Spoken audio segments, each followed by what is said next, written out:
Hi everyone and welcome back to maths with Sukirti Gaur YouTube channel. तो इस video में हम स्टार्ट करने वाले हैं एक्सरसाइज 8.1 के क्वेश्चन नंबर 2 से, class 9th maths NCERT book से। तो आई होप आपने इस चैप्टर का इंट्रो वीडियो देख लिया है। थोड़ी सी मेरी तबीयत ख़राब है इसलिए वीडियो आने में एक गैप डल रहा है, तो उसके लिए प्लीज़ मुझे माफ़ करें, लेकिन वीडियो सारी की सारी आपके पास अवेलेबल हो जाएंगी सून, ठीक है। और पूरे हर एक चैप्टर को मैं क्लास 9th के कवर करने वाली हूँ। तो आई होप आपने कुछ वीडियोज़ या कुछ चैप्टर्स तो कवर कर ही लिए हैं मेरे चैनल पे आके। स्टार्ट करते हैं इसको रीड करना। Question number 2, if the diagonals of a parallelogram are equal then show that it is a rectangle. तो हमें क्या बनाना है, यहाँ पे एक पैरेललोग्राम बनाना है जिसके डायगोनल्स क्या बनाने हैं, हमें इक्वल बनाने हैं। सबसे पहले तो हम एक बना लेते हैं पैरेललोग्राम। तो इस तरीके से मैं एक पैरेललोग्राम बना रही हूँ। पैरेललोग्राम में क्या होता है कि ऑपोजिट साइड्स जो हैं वो क्या होनी चाहिए, एक दूसरे के पैरेलल, मतलब ये पैरेलल है इसके और ये पैरेलल है इसके। मेरा थोड़ा सा टेढ़ा मेढ़ा बन सकता है, देखने में पैरेललोग्राम ना लगे, लेकिन मैं चिल्ला चिल्ला के, गला खराब है फिर भी बोल रही हूँ कि ये एक पैरेललोग्राम है। तो कोई भी मेरे उसमें फिगर में नुक्स नहीं निकालेगा यहाँ पे कि मैम ये आपने कैसी शेप बना के दे दी, ये तो लग भी नहीं रही है, क्योंकि मैं रफ हैंड से बना रही हूँ, इसलिए थोड़ी सी ऐसी बेकार सी बन सकती है। आप स्केल का यूज़ करें, ठीक है। अब इसमें बोला गया इस पैरेललोग्राम में जो डायगोनल्स हैं जी, जो ये डायगोनल्स हैं वो क्या हैं, वो दोनों के दिन दोनों इक्वल हैं, ऐसा बोला गया है, ठीक है। तो हम इसका नाम रख लेते हैं ए बी सी डी, और हमारे दो डायगोनल कौन कौन से हो गए, एक हो गया ए सी, वो इक्वल हो जाएगा दूसरा बी डी के इक्वल, ठीक है। ये दो डायगोनल्स इक्वल हैं। हमें शो करना है इसमें कि भाई जो ये फिगर, जो ये पैरेललोग्राम हमने बनाया है, ये एक रेक्टेंगल होगा जब डायगोनल्स इक्वल होंगे। तो रेक्टेंगल प्रूफ करने के लिए आपको किस किस स्टेटमेंट की जरूरत पड़ेगी, कोई प्लीज मुझे बता सकता है क्या? देखो भाई, जिसने इंट्रो वीडियो देखी है, इसीलिए इंट्रो वीडियो इतनी इंपॉर्टेंट है, क्योंकि जब तक आपको ये पता नहीं होगा कि किस चीज़ को हम रेक्टेंगल कहते हैं या कब हम प्रूफ कर सकते हैं कि सामने वाला पैरेललोग्राम जो है वो रेक्टेंगल है, उसके लिए हमें पता होना चाहिए उसकी खास बात। वो ये है कि अगर आपको रेक्टेंगल प्रूफ करना है, इसका मतलब one angle of a parallelogram equal proof करना पड़ेगा आपको 90 डिग्री। जैसे ही आप ये प्रूफ कर देंगे कि भाई इस पैरेललोग्राम का एक एंगल 90 डिग्री आ रहा है, जैसे ही आपने ये प्रूफ किया, आपका क्वेश्चन डन, ठीक है। अब जिसको ये बात नहीं मालूम थी, अब उससे बड़ा बेवकूफ़ कौन होगा यहाँ पे, जो बिना पढ़े बिना इंट्रो देखे जो है क्वेश्चंस पे उतर आया है, जंगे मैदान में उतर आया है, फिर उसका तो भगवान राम भरोसे है, ठीक है। चलो इसका सॉल्यूशन करके देखते हैं कैसे करेंगे। सबसे पहले तो हम ना यहाँ पे दो ट्राइंगल्स को पकड़ते हैं, ठीक है। कौन कौन से दो ट्राइंगल्स लेने वाली हूँ मैं ले रही हूँ ये ट्राइंगल ए डी सी, और दूसरा ट्राइंगल ले रही हूँ मैं बी सी डी, ठीक है। एक ये वाला ट्राइंगल, दोनों का बेस क्या है, डी सी है, और एक ये वाला ट्राइंगल ए डी सी। हम इन दोनों को ना कॉन्ग्रुएंट प्रूफ करने वाले हैं, ठीक है। कैसे कॉन्ग्रुएंट प्रूफ करेंगे, ध्यान से देखना। एक तो डी सी साइड जो है वो कॉमन है, तो D C equals to D C लिख सकते हैं, ठीक है। अच्छा एक बात बताओ, opposite sides of a parallelogram equal होती हैं, ये बात आपको मालूम है। मैंने बार बार यही चीज़ बोली है, क्या बोली है कि हर कोई ये बात को ध्यान रखेगा कि प्रॉपर्टीज बहुत ज़्यादा इंपॉर्टेंट है। तो एक तो डी सी हमारे लिए क्या मिल गया था, कॉमन बेस, ठीक है। सेकंड चीज़ जो मैंने इक्वल बोली वो क्या बोली कि ए डी जो है ए डी सी से है, और बी सी जो कि बी डी सी से है या बी सी डी ट्राइंगल से है, ये भी इक्वल होंगी। क्यों? क्योंकि opposite sides of a parallelogram are equal. हर बार रीजन देना है, ठीक है।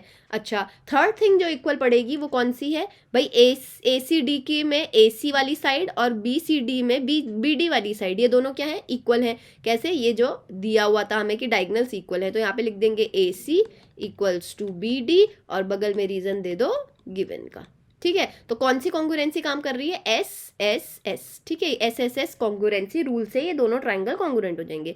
तो by S S S rule triangle A D C congruent हो जाएगा ट्राइंगल बी सी डी के, ठीक है। अच्छा इससे हमारा कुछ फ़ायदा होने वाला है क्या? यार फ़ायदे के लिए ही इस दुनिया में हर कोई काम कर रहा है आजकल, तो हम अपना फ़ायदा क्यों ना देखें। हाँ जी बिल्कुल, इससे फ़ायदा होगा। वो क्या फ़ायदा होगा कि ये जो एंगल डी था और ये जो एंगल सी था, है ना, एंगल डी पड़ रहा है ट्राइंगल ए सी डी में और एंगल सी पड़ रहा है ट्राइंगल बी सी डी में। ये एंगल्स जो हैं वो इन दोनों ट्राइंगल्स के पार्ट हैं, और by C P C T ये दोनों को मैं इक्वल बोल सकती हूँ। तो angle D is equals to angle C मैं बोल सकती हूँ, ठीक है, by C P C T, by CP/CT angle D, CD नहीं है, एंगल D चोंच जैसा लगना चाहिए, एंगल D इक्वल है एंगल C के, ठीक है। अच्छा यहाँ से क्या मतलब बात हुई यार कि angle D equals to angle C लेके आ रहे हो मैम, लेकिन हमारा तो टोटली डिफरेंट कॉन्सेप्ट है, हमें तो रेक्टेंगल प्रूफ करना है। तो भाई अब कहानी शुरू होती है। कहानी में ट्विस्ट ये है कि क्या आप देख सकते हो कि AD और BC दोनों पैरेलल लाइंस थी, ये पहले ही बोल दिया था क्योंकि ये पैरेललोग्राम है ना। और जो ये DC है ना, जो ये ऐसे जा रही है इनसे पास होते हुए, ये इन दोनों के लिए क्या बन जाएगी, एक ट्रांसवर्सल बन जाएगी। बात समझ में आ रही है? मैंने क्या बोला कि भाई जो ये लाइंस हैं AD और ये लाइन थी BC, इनके लिए ये DC जो है, ये DC जो है एक ट्रांसवर्सल की तरह एक्ट कर रही है। अब ट्रांसवर्सल का काम क्या होता है, ट्रांसवर्सल के वजह से हमें जो ये दो एंगल्स मिल रहे हैं ना, ट्रांसवर्सल और किसके बीच में, पैरेलल्स के बीच में, तो एक साइड पे पड़ने वाले इस तरीके के एंगल के पेयर को हम क्या बोलते हैं, को इंटीरियर एंगल्स बोलते हैं। क्या बोलते हैं? को इंटीरियर एंगल्स। और को इंटीरियर के बारे में आपको क्या पता होना चाहिए कि उनका सम हमेशा 180 डिग्री के इक्वल होता है। तो बस वही चीज़ हमको लिखनी है कि angle D and angle C are co-interior angles. क्या लिखना है? को इंटीरियर एंगल्स। तो इनका सम क्या हो जाएगा, angle D plus angle C equal हो जाएगा 180 डिग्री के, ठीक है। और एंगल D और एंगल C ऑलरेडी इक्वल हैं, तो क्या मैं एंगल D, लेट ऐसा लिख लेते हैं, एंगल D और एंगल C को ना x डिग्री ले लेते हैं, लेट एंगल D और एंगल C x डिग्री के हैं, तो यहाँ पे क्या हो जाएंगे, 2x degree equals to 180 degree, yes और नो? क्योंकि दोनों एंगल x हैं, इसीलिए 2x degree is equals to 2x degree कहाँ से आ गया बीच में, नहीं डिग्री रहेगा, 2x डिग्री किसके इक्वल है, 180 डिग्री का। तो यहाँ से x इज इक्वल्स टू कितनी वैल्यू आने वाली है, 180/2, तो 2 9 18, 2 0 0, तो 90 डिग्री जो है x आ रहा है। और x 90 डिग्री आने का मतलब क्या है कि एंगल D और एंगल C क्या आ गए हैं, 90 डिग्री। तो बस हमको एक एंगल नहीं दो, बल्कि बम्पर ऑफर दो एंगल इक्वल मिल गए हैं, वो भी 90 डिग्री के इक्वल मिल गए हैं। तो ऐसा पैरेललोग्राम जिसमें कम से कम एक एंगल भी 90 डिग्री मिल जाए ना, उसको हम क्या बोल देते हैं, that it is a rectangle. तो यहाँ पे लिख दो, since angle D and angle C is equals to 90 degree, so ये वाली लाइन चेप देना, कौन सी, कि one angle of a parallelogram should be equals to 90 degree, ठीक है। यहाँ पे ये चेप देना और इसके बाद लिख लेना हेंस प्रूफ्ड, हेंस प्रूफ्ड। बस हेंस प्रूफ्ड लिखने का जो है ना, जो जल्दी पड़ी रहती है, उसमें गलत सलत मत कर जाना, ठीक है। सब चीज़ें सही लिखोगे तभी नंबर मिलेंगे आपको। तो बहुत इजी चीज़ थी, बात सारी पलटेगी कौन, लर्निंग ऑफ प्रॉपर्टी। आपने क्या लर्न किया है, ये सब पलटेगा हिसाब, ठीक है। Next question, show that if the diagonals of a quadrilateral bisect each other at right angles then it is a rhombus. कहने का मतलब ये है कि अगर कोई क्वाड्रिलेटरल था, ठीक है, और मेरा क्वाड्रिलेटरल तो ऐसा बन रहा है ना, क्या ही बोलूँ, ये एक क्वाड्रिलेटरल बना रही हूँ मैं इस तरीके से, ठीक है ना। अब यहाँ पे बोला गया कि अगर उस क्वाड्रिलेटरल के जो डायगोनल्स हैं वो बाइसेक्ट कर रहे हैं और वो भी साथ में 90 डिग्री के एंगल पे बाइसेक्ट कर रहे हैं, तो बताओ कि वो रोम्बस होगा, ऐसा हमें प्रूफ करना है। अच्छा, तो इस क्वेश्चन पढ़ने के बाद आपको ये पता है क्या कि रोम्बस एक ऐसा क्वाड्रिलेटरल है जिसकी ऑलरेडी जो है डायगोनल्स जो हैं वो बाइसेक्ट भी करते हैं, और साथ ही साथ में कौन से पे बाइसेक्ट करते हैं, 90 डिग्री पे बाइसेक्ट करते हैं। ये होता है रोम्बस की प्रॉपर्टीज।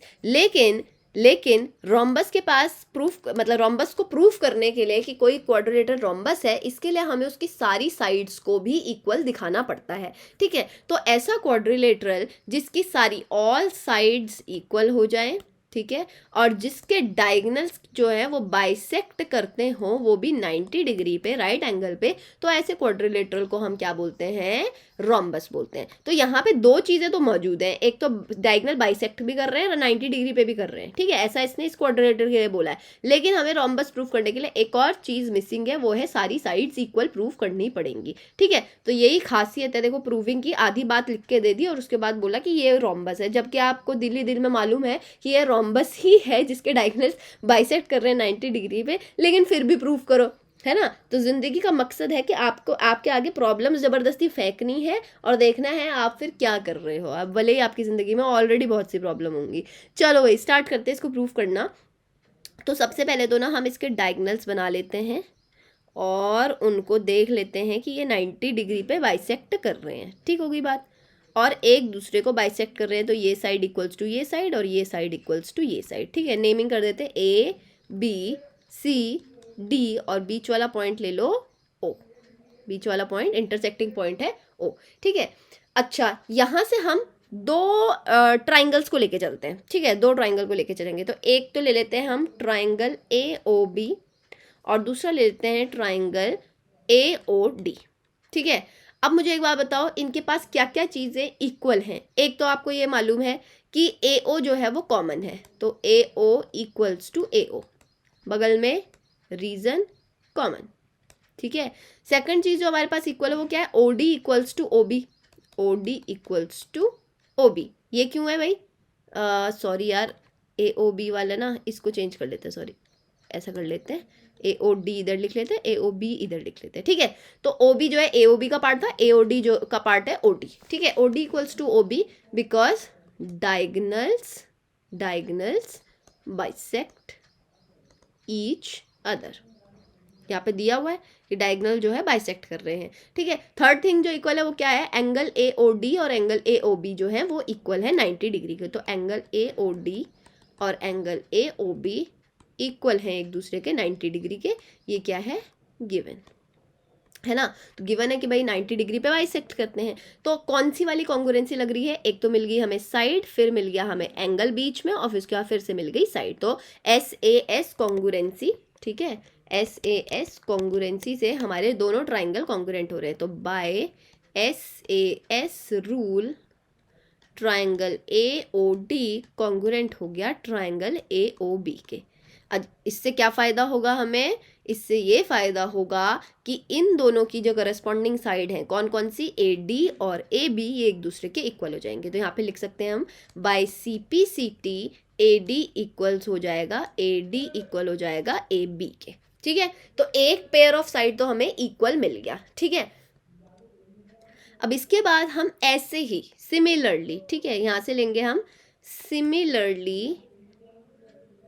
सिमिलरली टेकिंग कौन कौन से ट्राइंगल, ये वाला लेते हैं ए ओ बी और B O C, triangle A O B और ट्राइंगल बी ओ सी, इन दोनों को भी कॉन्ग्रुएंट प्रूफ कर लेते हैं। कैसे प्रूफ करेंगे, सेम वही चीज़ें करनी है, देखो भाई ए ओ और ओ सी इक्वल है। ठीक है, और इनके बीच में कॉमन कौन है, ओ बी। तो O B equals to O B, side में लिख दो कॉमन।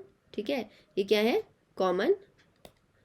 उसके बाद आ जाओ नेक्स्ट वाला क्या है, A O is equals to O C, A O equals to O C, ये क्या है, डायगनल्स बाइसेक्टेड।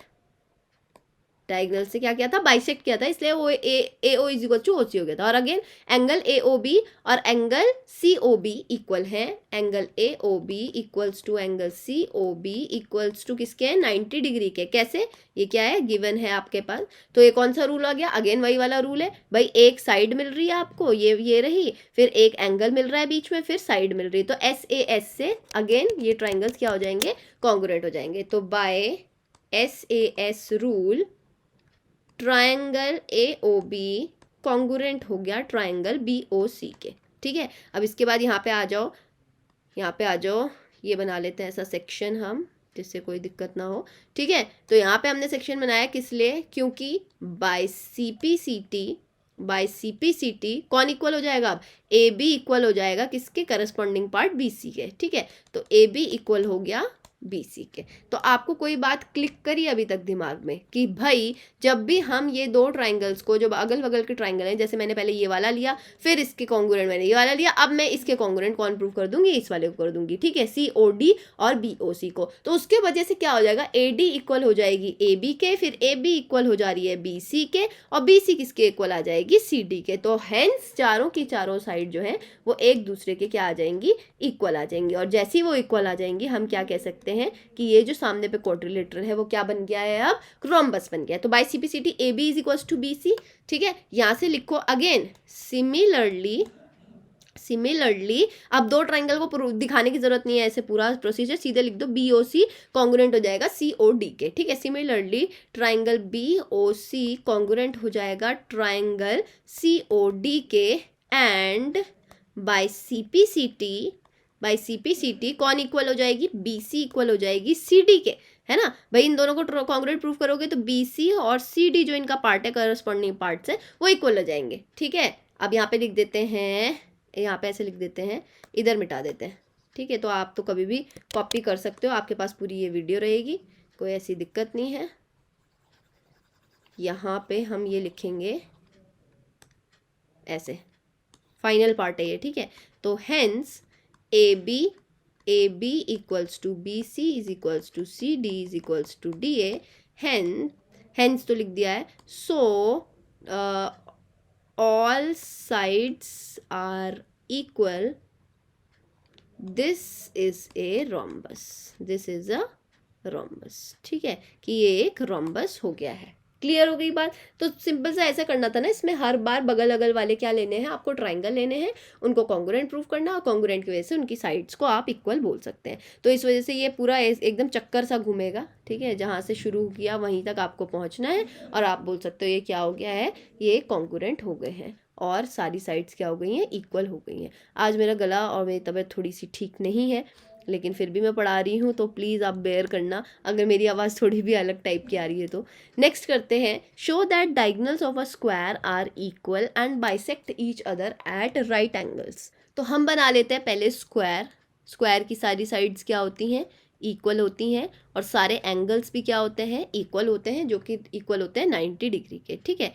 तो यहाँ पे हमसे बोला गया है कि डायगोनल्स को जो है वो इक्वल प्रूफ करो, साथ ही साथ उसको बाइसेक्ट कर रहे हैं वो एक दूसरे को, ये भी प्रूफ करो, साथ ही साथ वो 90 डिग्री का एंगल बना रहे हैं यहाँ पर इंटरसेक्शन पॉइंट पर, इधर पर, ये भी प्रूफ करो। तो यहाँ पे देखने में ये 1 लाइन का क्वेश्चन है, लेकिन यहाँ पे 3 चीज़ें, 3 पार्ट आपको प्रूफ करने हैं। क्या क्या, इक्वल डायगोनल्स, ठीक है, इक्वल डायगोनल्स प्रूफ करने हैं।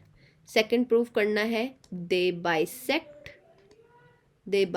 और थर्ड प्रूफ करना है दे बाइसेक्ट एट 90 डिग्री, एक दूसरे को बाइसेक्ट करते हैं एट 90 डिग्री। तो ये 3 चीज़ें आपको प्रूफ करनी है इस क्वेश्चन में, ठीक है। स्टार्ट करते हैं, ए बी सी और डी, ठीक है। तो फर्स्ट पार्ट जो है हमारा, हम करेंगे डायगोनल्स को क्या, इक्वल डायगोनल्स बनाएंगे, ठीक है, इक्वल डायगोनल्स प्रूफ करेंगे।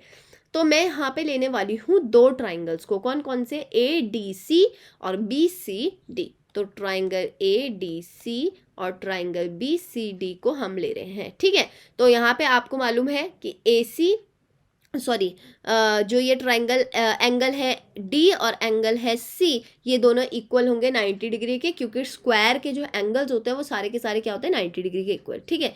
अच्छा, जो ये ए डी जो साइड है और बी सी जो साइड है वो क्या होंगी, इक्वल होंगी। ऑफकोर्स सी बात है, सारी साइड स्क्वायर की क्या होती हैं, एक दूसरे के इक्वल होती हैं। और थर्ड थिंग जो यहाँ पे आपको मिलेगी वो है डी सी, जो कि साइड है कॉमन, ठीक है। तो ये सारी चीज़ें हम लिख लेते हैं कि ए डी इक्वल हो जाएगी बी सी के, यहाँ पे साइड में लिख लो साइड्स आर इक्वल, साइड्स क्या होती हैं स्क्वायर की, इक्वल होती हैं। सेकंड चीज लिख लो angle D equals to angle C, ठीक है, they are equals to 90 degree, ठीक है। और थर्ड चीज जो है हमारे पास क्या है, D C is equals to D C, ये क्या है, कॉमन साइड है, ठीक है। तो कॉमन, तो बाय कौन सा कॉन्ग्रुएंसी, एस ए और एस। तो एस ए एस रूल के वजह से ये क्या हो जाएंगे, ट्राइंगल एक दूसरे के कॉन्ग्रुएंट हो जाएंगे। तो यहाँ पे लिखते हैं by S A S rule triangle A D C congruent हो गया है ट्राइंगल बी सी डी के, ठीक है। इस वजह से क्या हो जाएगा, इस वजह से ये हो जाएगा कि इस ए सी डी और इस बी सी डी का पार्ट कौन कौन थे, बी डी और ए सी, ठीक है। जो ए सी है वो डायगोनल था और बी डी भी जो है वो डायगोनल था, साथ ही साथ ए सी डी का पार्ट था ए सी, बी सी डी का पार्ट था बी डी, हेंस वो क्या हो जाएंगे, एक दूसरे के इक्वल हो जाएंगे, क्योंकि ट्राइंगल्स जो हैं वो कॉन्ग्रुएंट हो गए हैं। तो by C P C T A C equal हो गया है बी डी के, और हमारा फर्स्ट पार्ट प्रूफ हो गया है कि डायगोनल्स आर इक्वल, ये प्रूफ हो गया, ठीक है। तो ये पहला पार्ट डन। सेकंड पार्ट पे चलते हैं। सेकंड पार्ट है कि हमें ये दिखाना है कि वो बाइसेक्ट कर रहे हैं। तो इसके लिए मैं दूसरा ट्राइंगल्स लेने वाली हूँ। वो कौन कौन से हैं? मैं ले रही हूँ इस बाइसेक्शन पॉइंट को ओ, ठीक है। तो ए ओ बी और डी ओ सी, तो यहाँ पे लिखते हैं ट्राइंगल ए ओ बी और ट्राइंगल डी ओ सी। इनको कॉन्ग्रुएंट प्रूफ करने की कोशिश करेंगे। कैसे प्रूफ करेंगे? ध्यान से देखना आप ये चीज़ को कि आपको ये पता है कि स्क्वायर जो है एक पैरेललोग्राम भी होता है, ठीक है। तो अगर मैं स्क्वायर को इस तरीके से बनाती हूँ, यहाँ पे स्क्वायर एक पैरेललोग्राम है, इसके ऑपोजिट वाली जो साइड होगी वो एक दूसरे के पैरेलल होगी। अगर मैं यहाँ से इस तरीके से एक लाइन बना देती हूँ, एक तो ना लाइन सीधी नहीं बनती है, सारा काम खराब कर देती है। इस तरीके से मैं एक लाइन बना दूं, तो क्या आप देख पा रहे हो कि ये दो पैरेलल लाइंस के बीच में एक ट्रांसवर्सल की तरह एक्ट कर रही है ना? ये एक ट्रांसवर्सल की तरह एक्ट कर रही है।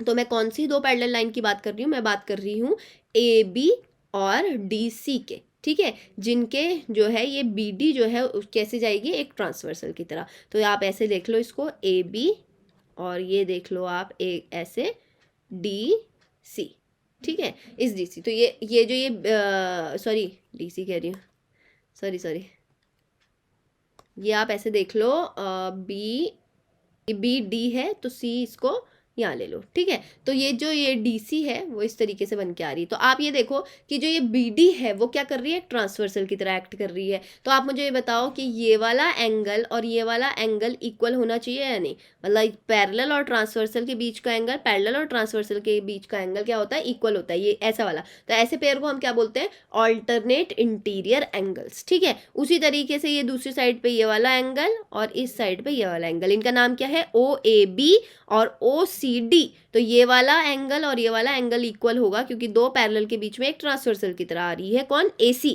ठीक है। तो ये क्या हो जाएंगे? ऑल्टरनेट इंटीरियर एंगल का पेयर। तो ऑल्टरनेट इंटीरियर एंगल क्या होते हैं? एक दूसरे के इक्वल होते हैं, ठीक है। पैरेलल लाइन के वजह से ये कॉन्सेप्ट यहाँ पे आया है। तो इसको मिटा देते हैं और अब सीधा सीधा लिखते हैं। क्या लिखेंगे कि सबसे पहले लिखते हैं angle O A B equal हो जाएगा एंगल ओ बी ए के, ठीक है। यहाँ पे रीजन लिख दो, ऑल्टरनेट इंटीरियर एंगल्स, ठीक है। सेकंड वही चीज, ये ओ बी ए और ओ डी सी। तो angle O B A equals to angle O D C. Reason दे देंगे यहाँ पे, ऑल्टरनेट इंटीरियर एंगल्स।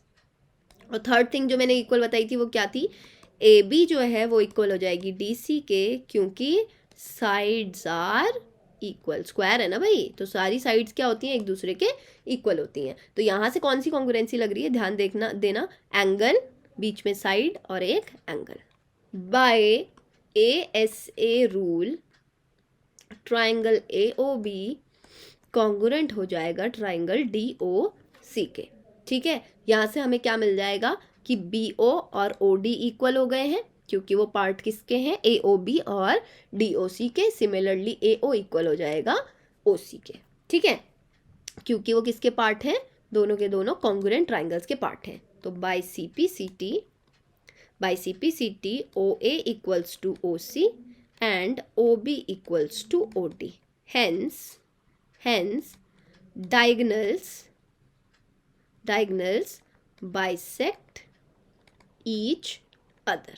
तो डायगनल्स ने क्या किया? एक दूसरे को बाइसेक्ट किया। बाइसेक्ट का मतलब ही क्या था कि O के पॉइंट पे ये वाला साइड ये के इक्वल, ये वाला साइड इसके इक्वल, ठीक है। तो अब तो मैंने इतना बढ़िया डायग्राम भी बना के दिखा दिया है आपको, डायगनल्स बाइसेक्ट ईच अदर, ठीक है। अच्छा, थर्ड पॉइंट क्या था हमारा कि 90 डिग्री पे बाइसेक्ट करते हैं, ठीक है। इसके लिए हमें दो ट्राइंगल्स और ज़्यादा लेने पड़ेंगे। वो कौन कौन से होंगे? यहाँ पे थर्ड पार्ट पे आ जाओ। दूसरा कलर ले लेते हैं हम लेते हैं पिंक, ठीक है। अच्छा, थर्ड पार्ट पे हमें कैसे करना पड़ेगा? मैं इन दो ट्राइंगल्स को ले रही हूँ, AOB और AOD को, ठीक है। तो ट्राइंगल AOB और ट्राइंगल AOD, हमारे पास क्या क्या इक्वल है इसमें? AD इक्वल है AB के, ठीक है। तो AD इक्वल्स टू AB इधर लिखेंगे ना, AB इक्वल्स टू AD, ठीक है। सेकेंड चीज़ जो इक्वल है वो है AO इक्वल्स टू AO। क्या हो जाएगा? कॉमन, यहाँ पे लिखते हैं साइड्स आर इक्वल। क्या लिख रही हूँ मैं? Sides are equal. Second point में AO is equals to AO, तो ये क्या हो जाएगा आपका कॉमन। और थर्ड पॉइंट कौन सा आया, इक्वल। देखो OD जो है वो OB के क्या हो गया था, इक्वल हो गया था यहाँ से, है ना। तो OB इक्वल्स टू OD, तो यहाँ पे लिख दो प्रूव्ड, यहाँ पे लिख दो प्रूफ। तो बाय कौन सा रूल है, ये कौन से रूल से हो रहे हैं, SSS, ठीक है। तो by SSS rule triangle AOB congruent हो जाएगा ट्रायंगल AOD के, ठीक है। इसके वजह से हमें क्या फ़ायदा मिलेगा, ध्यान से देखना। इसकी वजह से हमें ये फ़ायदा मिलेगा कि एंगल AOB और एंगल AOD एक दूसरे के क्या हो जाएंगे, इक्वल हो जाएंगे, ठीक है। क्यों हो जाएंगे, बाय CPCT भाई ये वाला पार्ट AOD से है और ये वाला एंगल AOB से, तो इन दोनों एंगल को इक्वल होना पड़ेगा क्योंकि दोनों ट्राइंगल अब क्या हो चुके हैं, कॉन्ग्रुएंट प्रूफ कर चुके हैं हम, ठीक है ना। समझ में आ रही है ये बात। तो इस वजह से जब ये दोनों एंगल्स जो है वो इक्वल हो जाएंगे, तो आप मुझे बताओ ये एक स्ट्रेट लाइन BD पे आ रहे हैं कि नहीं आ रहे हैं ना, तो स्ट्रेट लाइन पे बनने वाले एंगल्स का सम क्या हो जाता है, 180 डिग्री। बस इसी का इस्तेमाल हमें करना है। मैं ये सेकेंड पार्ट को मिटा रही हूँ, तो आप इसको कभी भी किसी भी टाइम पर उतार सकते हैं। यहाँ से ये हटा देते हैं, ठीक है।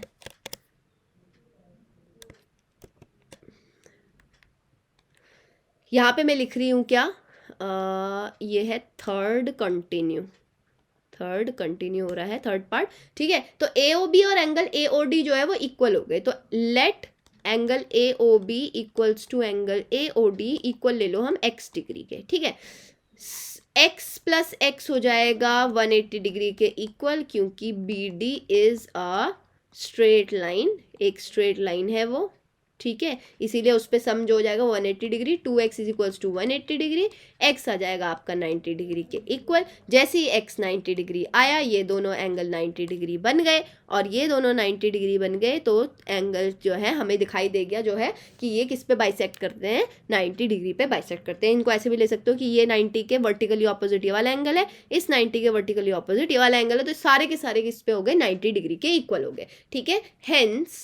हेंस प्रूफ्ड कि डायगोनल्स किस पे बाइसेक्ट करते हैं, 90 डिग्री पे बाइसेक्ट करते हैं। तो देखो भाई, देखने में ये वन लाइनर क्वेश्चन लग रहा था, ठीक है सॉरी, देखने में ये वन लाइनर क्वेश्चन लग रहा था, लेकिन इसको प्रूफ करने के लिए आपको 3 अलग अलग पॉइंट्स का सहारा लेना पड़ रहा है, 3 अलग अलग ट्राइंगल्स का सहारा लेना पड़ रहा है। तो ये क्वेश्चन अपने आप में एक इंपॉर्टेंट क्वेश्चन बन जाता है। ये आएगा तो एक अच्छे खासे नंबर के साथ आएगा, ठीक हो गई बात। तो इसको थोड़ा सा अच्छे से आप पढ़ लेना, वैसे तो सारे क्वेश्चंस इंपॉर्टेंट है। एक बात याद रखना, जिसको प्रॉपर्टीज़ याद है, जिसको प्रैक्टिस है, वो हमेशा बढ़िया ही लेकर आएगा। जो प्रॉपर्टीज़ याद नहीं रखेगा ना, उसको भले ही प्रूफ करना क्यों ना आ रहा हो, लेकिन प्रॉपर्टीज़ याद नहीं रखेगा तो कुछ नहीं आ पाएगा। आई एम सो सॉरी कि मतलब आपको प्रॉपर्टी याद रखनी ही रखनी है, चाहे किसी भी कंडीशन में, ठीक है।